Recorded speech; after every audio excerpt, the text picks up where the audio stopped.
Filipino પત્ર અને એની અંદર જે બાબતો આપણે જોઈ ગયા, એ જે શહેર છે, મેં ભૂતકાળમાં એ નકશો પણ બતાવ્યો હતો આગળના પત્રો આપણે જોઈ ગયા ત્યારે. એશિયા માઇનરની અંદર જે અલગ અલગ વિસ્તારો અને અલગ અલગ શહેરો આવેલા છે, એમાં એક ફિલિપી નામનું શહેર, અને આ ફિલિપી નામના શહેરની વિશેષતા, એની ખાસિયત એ હતી કે આ શહેર છે એને મિની રોમ તરીકે ઓળખવામાં આવતું હતું, નાનું રોમ. એનું કારણ એવું હતું કે આ શહેરની અંદર જે બધા નાગરિકો, જે લોકો રહેતા હતા, મોટા ભાગની વસ્તી એ રોમન સરકારની અંદર જે આર્મીના સૈનિકો હતા અને એમના જે ઓફિસર હતા, એ લોકો આ શહેરની અંદર રહેતા હતા. અને એટલા માટે રોમન નાગરિક તો ખરા જ, પણ જે પ્રમાણેના અધિકારો અને હકો રોમ શહેરની અંદર રોમના લોકોને મળે, એવા હકો ને એવા અધિકારો ને એવી જીવનશૈલી બધા શહેરોની અંદર, આખા રોમન સામ્રાજ્યના બધા શહેરોમાં બધાને નથી મળતી. પણ એક ફિલિપી શહેર એવું હતું કે જેની અંદર રોમમાં રહેતા હોય એવું જ તમને લાગે. એ જ પ્રમાણેના હકો મળે, અધિકારો મળે, એ જ પ્રમાણે જે બધા કર હોય, ટેક્સ હોય, એની અંદર રોમન નાગરિકોને, રોમના શહેરની અંદર રહેતા નાગરિકોને જે છૂટછાટ મળે, એવી જ છૂટછાટ આ ફિલિપીના શહેરના લોકોને પણ મળે. અને એટલે મિની રોમ તરીકે એને ઓળખવામાં આવતું હતું. આ નાનું રોમ શહેર છે એવું આ ફિલિપી શહેરને કહેવામાં આવતું હતું. હવે ઈસવીસન 60 થી 62 સમયગાળાની અંદર કે જ્યારે પાઉલ એ નજર કેદમાં હતા, આપણે એફએસસીના પત્ર વખતે એ બાબતો જોઈ ગયા, એવા પરિસ્થિતિની અંદર એમણે જે કેદખાનાના સમયના જે પત્રો લખ્યા, એમાંનો આ એક પત્ર કેદખાનામાં રહીને લખ્યો. અને એની અંદર પછી 4થા અધ્યાયની અંદર જે બાબત લખવામાં આવી છે, 4થો અધ્યાય ને 4થી કલમથી આગળ, અને આ પત્ર એ આનંદનો પત્ર કહેવામાં આવે છે. એનું કારણ આ છે, 4થા અધ્યાયની 4થી કલમમાં પાઉલ લખે છે, પ્રભુમાં સદા આનંદ કરો, હું ફરીથી કહું છું કે આનંદ કરો. અને આનંદની વાત, પ્રભુમાં આનંદ કરવાની વાત એ પાઉલ લખે છે એવા સમયે કે જ્યારે એ પોતે સાંકળોએ બંધાયેલા છે, અને સાંકળોએ બંધાઈને એવી પરિસ્થિતિમાં છે કે હવે ક્યારે એમને ત્યાંથી લઈ જવામાં આવે અને કદાચ મરણદંડ આપવામાં આવે, જીવન ક્યારે ખલાસ થઈ જશે, કેવી રીતે ખલાસ થઈ જશે, કશું ખબર નથી. એવી પરિસ્થિતિમાં પાઉલ એ આનંદ કરવાની વાત કરે છે, અને એટલા માટે એને આનંદનો પત્ર પણ કહેવામાં આવે છે. હવે અહીંયા આ જે મિની રોમ છે, ફિલિપી શહેર કે જે મિની રોમ છે, રોમ જે આખું સામ્રાજ્ય હતું કે જેને લોખંડની સાથે સરખાવવામાં આવે છે. નબુખાદનેસ્સારનું જે સ્વપ્નમાં આખું પૂતળું દેખાયું, તેમાં લોખંડનો ભાગ પગના ભાગની અંદર, અને એ લોખંડનું સામ્રાજ્ય એટલે કે મજબૂત, લોખંડ એ મજબૂતાઈ દર્શાવે છે, એવું મજબૂત કે એને કોઈ નમાઈ ના શકે, એને કોઈ તોડી ના શકે. અને એવું રોમન સામ્રાજ્ય હતું. એમનો અહંકાર, એમનો ઈગો, ઊંચા વધવાની એમની લાલસા, કેવી રીતે અમે બીજા કરતા વધારે મોટા થઈ જઈએ, બીજા કરતા વધારે ઊંચા થઈ જઈએ, એની પાછળ આંધળી દોટ મૂકનાર એવા રોમન સામ્રાજ્યના લોકોને એમના આગેવાનોને અધિકારીઓ. અને એવા સામ્રાજ્યની અંદર એવા પ્રકારના લોકો કે જે હંમેશા આગળ વધવાને માટે વિચાર કરે, બીજાને નીચા પાડવાને માટે, એવા લોકોને પાઉલ અહીંયા લખી રહ્યા છે પહેલી કલમથી આગળ, બીજા અધ્યાયની પહેલી કલમથી આગળ. એ માટે જો ખ્રિસ્તમાં કંઈ ઉત્તેજન, જો પ્રેમનો કંઈ દિલાસો, જો પવિત્ર આત્માની કંઈ સંગત, જો કંઈ હૃદયની કરુણા તથા દયા હોય, તો મારો આનંદ એવી રીતે સંપૂર્ણ કરો કે તમે એક જ મનના થાવ, એક સરખો પ્રેમ રાખો, એક જીવના તથા એક દિલના થાવ, પક્ષાપક્ષી કે મિથ્યાભિમાનથી કંઈ નહીં કરો, દરેકે નમ્ર ભાવથી પોતાના કરતા બીજાઓને ઉત્તમ ગણવા, તમે દરેક પોતાના હિત પર જ નહીં પણ બીજાઓના હિત પર પણ લક્ષ્ય રાખો. હવે આ જે લોકો છે ફિલિપી શહેરના, કે જે રોમન લોકો છે, એ લોકોના સ્વભાવની અંદર, એમના કલ્ચર, એમની સંસ્કૃતિની અંદર જે બાબતો વણાઈ ગયેલી છે, એના કરતા એકદમ ઊંધી બાબત કરવાનું પાઉલ એમને જણાવે છે.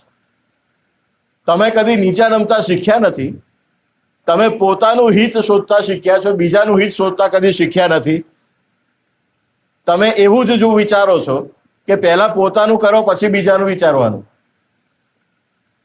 એની જગ્યાએ હવે તમે મંડળીનો ભાગ બન્યા છો, હવે તમે ખ્રિસ્તી તરીકે ઓળખાવ છો, તો એનાથી એક અલગ જીવન તમારે જીવવાનું છે.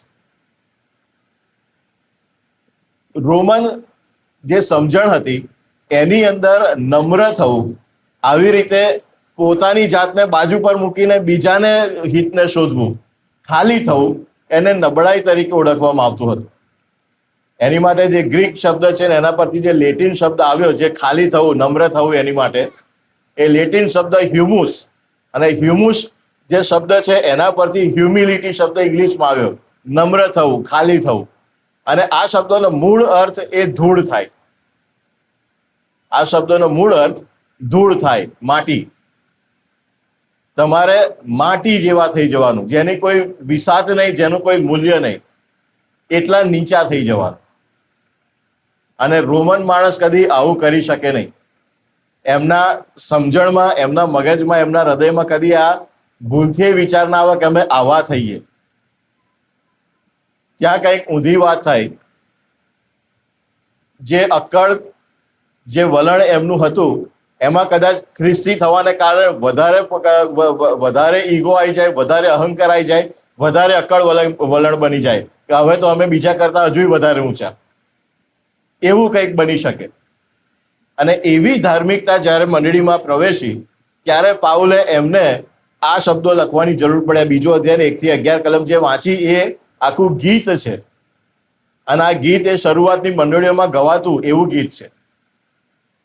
અને એ ગીતમાં એક કાવ્યના સ્વરૂપમાં પાઉલ એમને કેટલાક મહાન સત્યો સમજાવે છે. કેવી રીતે ખ્રિસ્તી થવું પડે, ખ્રિસ્તી થઈએ એટલે એનાથી ઊંધી વાતો ના થાય. જેવું ખ્રિસ્તે કર્યું એવું કરો ત્યારે ખ્રિસ્તી થવાય. અને ખ્રિસ્તે કેવું કર્યું? 5મી કલમથી આગળ, ખ્રિસ્ત ઈસુનું મન જેવું હતું તેવું તમે પણ રાખો. પોતે દેવના રૂપમાં હોવા છતાં તેણે દેવ સમાન હોવાનું પકડી રાખવાને ઈચ્છ્યું નહીં, પણ તેણે દાસનું રૂપ ધારણ કરીને, એટલે માણસોના રૂપમાં આવીને પોતાને ખાલી કર્યો, અને માણસના આકારમાં પ્રગટ થઈને મરણને, આ વધસ્તંભના મરણને આધીન થઈને પોતાને નમ્ર કર્યો.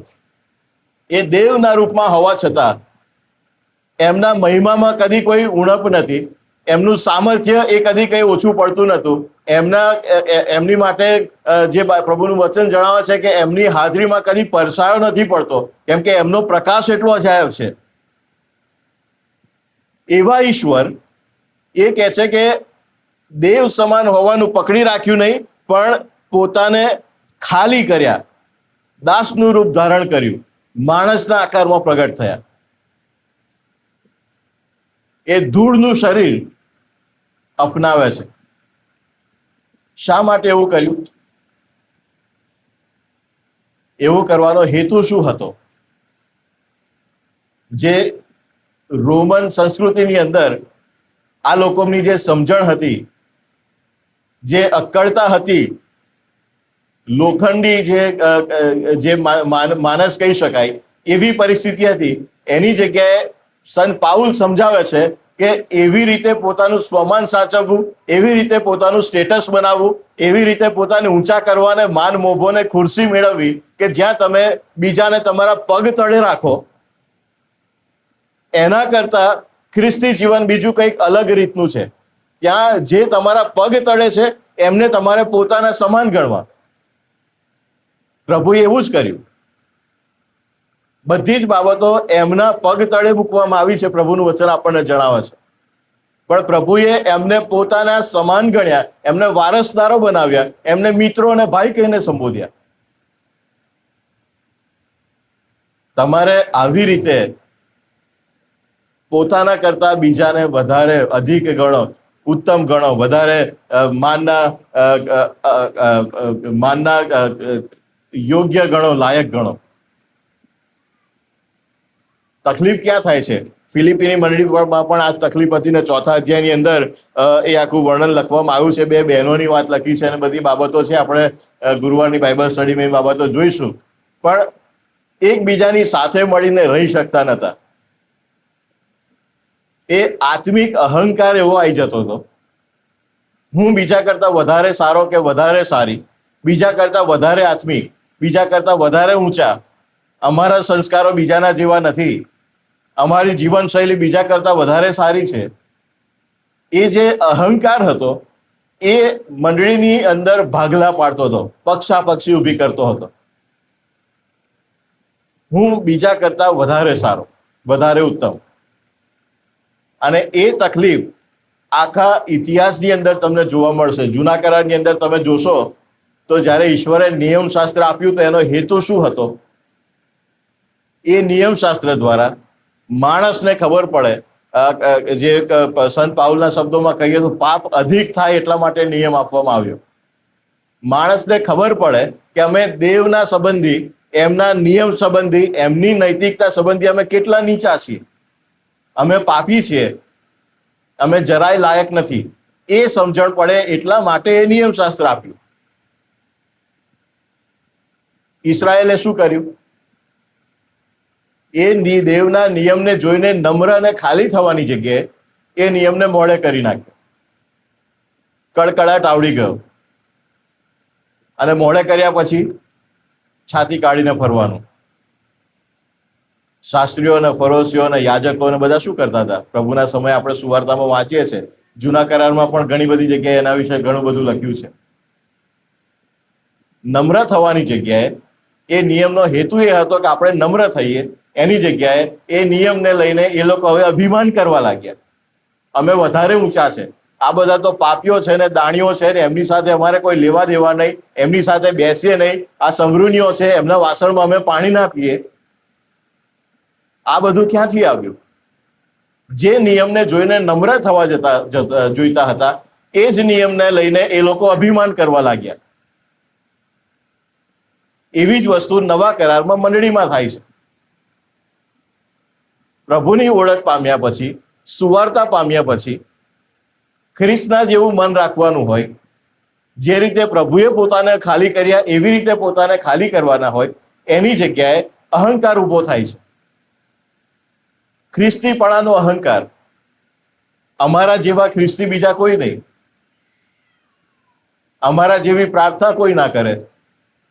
અમે સવારે ઉઠીએ તો પ્રાર્થના કર્યા વગર બીજું કશું કામ ના કરીએ. પહેલા પ્રાર્થના કરીએ પછી ચા પીવાની. દિવસ અમારો પ્રાર્થના કર્યા વગર પૂરો ના થાય. ઘરની બહાર પગ મૂક્યા, બાઇબલ વાંચ્યા વગર ઘરની બહાર પગ ના મુકાય. અમે આટલી વખત બાઇબલ વાંચી કાઢ્યું, અમે મોડે કરી નાખ્યું, અમે આવી સેવાઓ કરીએ, આવી રીતે ખર્ચાઈએ, આવા દાનો આપીએ. આ બધું શું બતાવે છે? પ્રભુની ઓળખ પછી આ વચનને જાણવા દ્વારા નમ્ર થવા જોઈએ, ખાલી થવા જોઈએ, જે ખ્રિસ્ત ઈસુનું મન હતું એવું રાખવું જોઈએ. એની જગ્યાએ જેવું જૂના કરારના સમયમાં યહૂદીઓએ કર્યું એવું નવા કરારમાં મંડળી કરે છે. એ જ અહંકાર, એ જ અભિમાન, અમારા જેવું બીજું કોઈ નહીં. અને એવી જ તકલીફ અહીંયા મંડળીમાં છે, ફિલિપીની મંડળીમાં. અને ત્યારે પાઉલ કહે છે કે આ ખ્રિસ્ત ઈસુનું જેવું મન હતું એવું તમે રાખો. બે ઉદાહરણ તમને કહું નવા કરારમાં સુવાર્તામાંથી, ખ્રિસ્ત ઈસુનું મન કેવું હતું એના સંદર્ભમાં, કે જેથી આપણે એ સમજી શકીએ. યોહાનની સુવાર્તાના 8મા અધ્યાયની અંદર 1લી કલમથી આગળ વ્યભિચારી સ્ત્રીની વાત આવે છે. વહેલી સવારે એ સ્ત્રીને પ્રભુની આગળ મંદિરમાં લઈને આવવામાં આવે છે અને કહે છે કે વ્યભિચાર કરતા જ પકડાઈ છે. મૂસાનું નિયમ શાસ્ત્ર કહે છે કે એવીઓને પથ્થરે મારવી. તમારું શું કહેવું છે? અને પ્રભુએ શું કીધું? જેણે એકય પાપ ના કર્યું હોય એ પહેલો પથ્થર મારે. કોઈ લાયક નતું પહેલો પથ્થર મારવા, એક ના સિવાય. અને કોણ હતા? પ્રભુ પોતે. પ્રભુએ એવું કીધું હતું કે જેણે એકય પાપ ના કર્યું હોય એ પહેલો પથ્થર મારે, પછી બીજો તો જે મારે. પહેલો પથ્થર જો પ્રભુએ મારી દીધો હોત તો પછી એ સ્ત્રીનું શું થાત? બીજો પથ્થર મારવા કોઈ રોકવાનું હતું? પણ પ્રભુએ એવું કીધું, હું પણ તને દોષી ઠરાવતો નથી, હવેથી પાપ કરતી ના. એમનો એ અધિકાર હતો કે એ પહેલો પથ્થર મારે. અને જો એ પહેલો પથ્થર મારે તો કોઈની તાકાત નથી કે એમની સામે આંગળી ચીંધે, કેમ કે એમની ઉપર દોષ સાબિત કરી શકે એવું કોઈ નથી. પણ એમણે જાતે નક્કી કર્યું કે હું એ પથ્થર નહીં મારું, એની જગ્યાએ હું માફ કરીશ. અને એ સ્ત્રીને જે પથ્થર મારવાનો હતો એ વધસ્તંભ ઉપર એમણે પોતાની ઉપર લીધો. એવા જ પથ્થર જે મને વાગવા જોઈતા હતા એ મને ના મારવાનું કરીને પ્રભુએ પોતાની ઉપર લીધા. તમને જે પથ્થર વાગવા જોઈતા હતા તમારી જગ્યાએ પ્રભુએ એમની ઉપર લીધા. એટલા માટે એમણે વધસ્તંભ ઉચક્યો. એને ખ્રિસ્ત ઈસુનું મન જેવું હતું એવું તમે પણ રાખો, આવું મન રાખવાનું. પથ્થર મારવાના માટે ઉતાવળા નહીં થવાનું, તરત ઊભા નહીં થઈ જવાનું. આ વ્યક્તિ આવી છે ને આ ભાઈ આવો છે ને આ બેન આવા છે ને આવું જીવન જીવે છે, આવું કરે છે, આવું છે. પથ્થર માર જ કરીશું તો પ્રભુનું મન ક્યાં દેખાશે? અને ખ્રિસ્ત ઈસુનું મન નહીં દેખાય તો એને ખ્રિસ્તની મંડળી ક્યાંથી કહેવાય? ખ્રિસ્તના જેવું મન જ નથી, એમના જેવું હૃદય જ નથી, એ ખ્રિસ્તીપણું જ નથી દેખાતું તો એ ખ્રિસ્તની મંડળી ક્યાંથી? લુકની સુવાર્તાના 15મા અધ્યાયની અંદર ઉડાવ દીકરાની વાત આવે છે અને પ્રભુએ દ્રષ્ટાંત કહે છે એ દીકરો બાપને મરેલો સમજીને ત્યાં એમનું બધું લઈને પછી એનો ભાગ લઈને જતો રહે છે અને પછી કહે છે બધું બધ ફેદીમાં ઉડાવી દીધું, હવે બધું ખલાસ થઈ ગયું અને ભૂંડો ચારવાની સિંગો ખાવાનું મન થતું હતું ને ત્યાં પસ્તાવો થાય છે ને પાછો આવે છે. બાપે દૂરથી જોઈને વિચાર કર્યો હોત હવે ઠેકાણે આવ્યો છે, હવે જોઈએ છે કેમનું રહેવાય છે, કેટલા વિશે 100 થાય ને હવે ખબર પાડીશું. એવું બાપે કીધું હોત તો હવે આવી જા, ઘરમાં રહેવું હોય તો પેલા જેટલું લઈને ગયો તો એટલું પાછું લાવી, બધું ભેગું કર, વસૂલ કરવામાં આવશે. એ છોકરો તો એવી રીતે જ આવ્યો હતો ને, હું તારો દીકરો કહેવાને માટે લાયક નથી રહ્યો, તારા ચાકરોમાંના એકના જેવો મને ગણજે.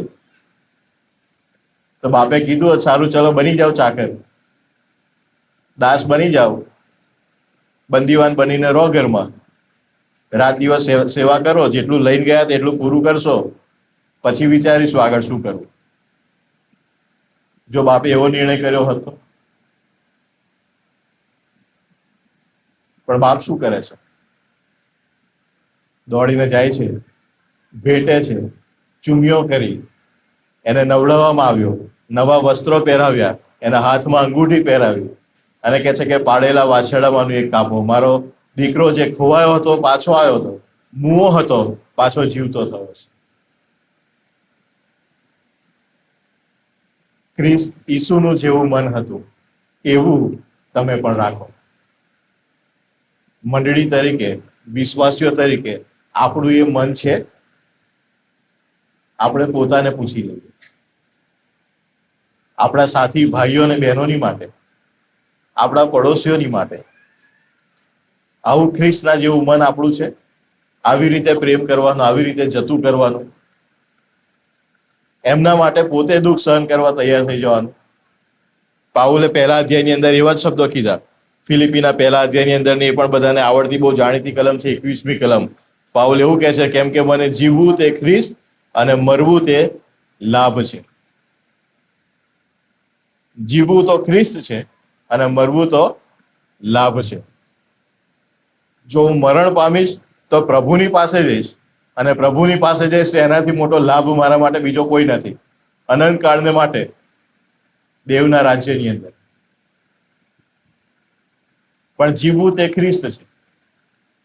એ જીવનમાં કેટલા દુઃખો પડે છે, લોકો સતાવણી કરે છે, હેરાન કરી નાખે છે. બીજા કોરિન્થીના પત્રમાં આપણે બધું જોઈ ગયા, પાઉલની પરિસ્થિતિઓ કેવી બીનાઓમાંથી ને પરિસ્થિતિઓમાંથી પસાર થવું પડ્યું.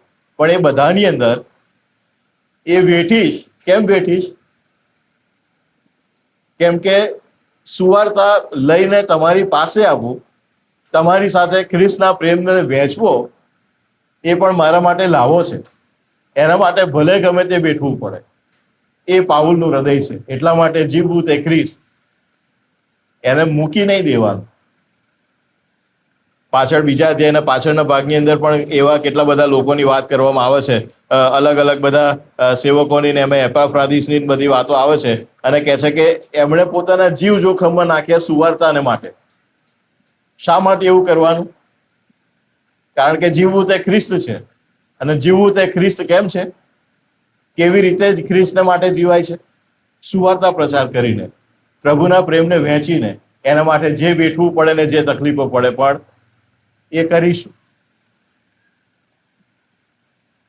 અને પાઉલ પછી ફિલિપીની મંડળીમાં પણ એ જ બાબત કહે છે, આપણે જે વચન વાંચ્યું એની અંદર, પોતાના કરતા બીજાને અધિક ગણો.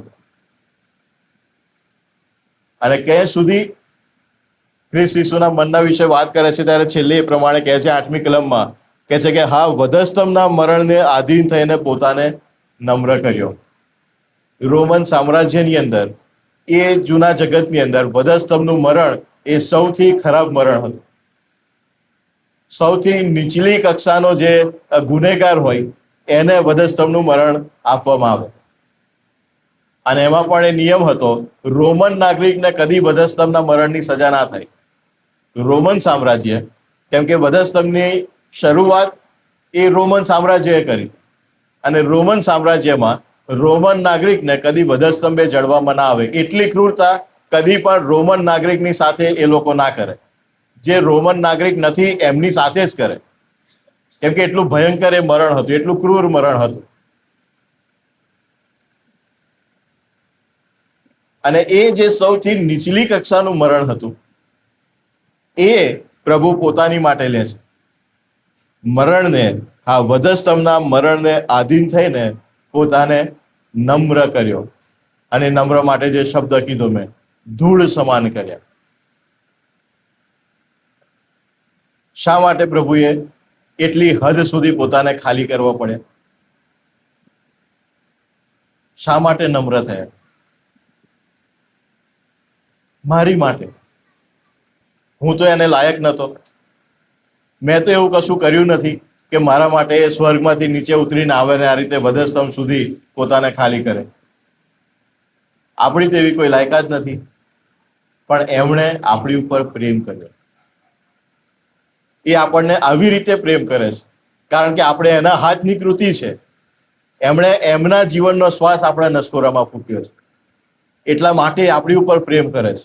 એમનું સ્વરૂપ ને એમની પ્રતિમા આપી છે, એવી રીતે આપણી ઉપર પ્રેમ કરે છે. અને એટલાને માટે ગમે એટલા આપણે નીચે પડીએ, એ ઊંડાણ સુધી પ્રભુ આપણો હાથ પાછો પકડીને બહાર કાઢવાના માટે એટલા નીચે ઉતરવા તૈયાર છે. અને ઉતરી ગયા, કશું બાકી રાખ્યું નથી. એવી રીતે કહે છે કે એમણે પોતાને ખાલી કર્યા. તો હવે તમે મંડળી તરીકે ખ્રિસ્ત ઈસુનું જેવું મન હતું એવું રાખો. તમે પ્રભુથી તો મોટા નથી થઈ ગયા, પ્રભુથી તો ઊંચા નથી ને. જો પ્રભુ દેવના રૂપમાં હોવા છતાં દેવ સમાન હોવાનું પકડી રાખ્યું નહીં ને પોતાને નમ્રને ખાલી કર્યો, વધસ્તંભના મરણ સુધી છેક ધૂળ જેવી પોતાની પરિસ્થિતિ કરીને મૂકી, મારા માટે ને તમારા માટે, તો આપણી શું લાયકાત છે કે આપણે આપણા સાથી ભાઈઓ અને બહેનોની સામે આંગળી ચીંધીએ? આપણું એવું કયું સારાપણું છે કે આપણે બીજાને નીચા ગણીએ, બીજાનું અપમાન કરીએ, બીજાને નીચા પાડવા માટે તૈયાર રહીએ? જે માનસિકતા રોમન સામ્રાજ્યની હતી, લોખંડ જેવી, અક્કડ રહેવાનું, કદી નીચા નહીં નમવાનું, નીચા નમે એ નબળો માણસ ગણાય, આપણે તો ઊંચા જ ઉઠવાનું, એ જ માનસિકતા આજે ખ્રિસ્તી મંડળી લઈને બેઠી છે. એ પરિસ્થિતિ ફિલિપીની મંડળીમાં હતી, આજે આપણી મંડળીઓમાં છે.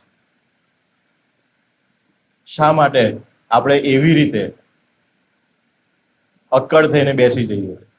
શા માટે પ્રભુના લોકો છે તો પ્રભુના જેવું મન ના રાખી શકીએ? અને એટલા માટે પાઉલે 1 થી 4 કલમમાં જે બાબત કીધી, જો કોઈ પ્રેમનો કોઈ દિલાસો, જો પવિત્ર આત્માની કઈ સંગત, જો કઈ હૃદયની કરુણા તથા દયા હોય, તો મારો આનંદ એવી રીતે સંપૂર્ણ કરો કે તમે એક જ મનના થાવ, એક સરખો પ્રેમ રાખો, એક જીવના તથા એક દિલના થાવ, પક્ષાપક્ષી કે મિથ્યાભિમાનથી કંઈ ન કરો, દરેકે નમ્ર ભાવથી પોતાના કરતા બીજાને ઉત્તમ ગણવા. શું આપણા ખ્રિસ્તી જીવનોમાં આ બાબત છે કે નહીં? આપણે પોતાને તપાસીએ, પોતાને પ્રશ્ન કરીએ પોતે નક્કી કરી લઈએ. આવું ખ્રિસ્તીપણું મારું છે? જો નથી તો પ્રભુ આજે સવારે આહવાન આપે છે, ખ્રિસ્ત ઈસુનું જેવું મન હતું એવું તમે રાખો. આપણી આંખોને બંધ કરીએ, આપણા જીવનોને આપણે તપાસી લઈએ. મારામાં એવો કયો અહંકાર છે, એવું કયું હું પણ છે કે જે મને મારા સાથી વિશ્વાસી ભાઈ કે બહેનની ઉપર પ્રેમ કરતા અટકાવે છે, માફ કરતા અટકાવે છે.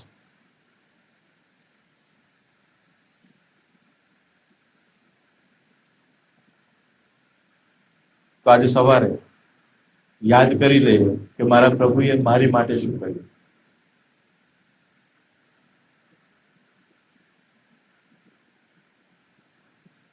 જેટલી હદ સુધી એમણે પોતાને નમ્ર કર્યા અને ખાલી કર્યા, એની સામે મારું કેટલું છે? શું હું માફ ના કરી શકું? શું હું જતું ના કરી શકું? ક્યાં સુધી હું મિથ્યાભિમાનથી કે પક્ષાપક્ષીથી મંડળીની અંદર સેવાના નામે બીજાને છેતરીશ?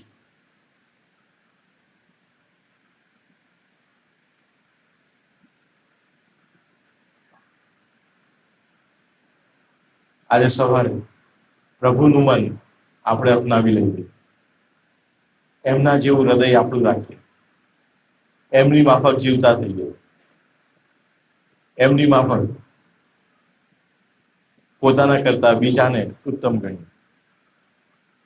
ત્યારે આપણા ખ્રિસ્તી જીવનો ફક્ત આપણી માટે નહીં પણ હજારો લોકોની માટે આશીર્વાદનું કારણ છે.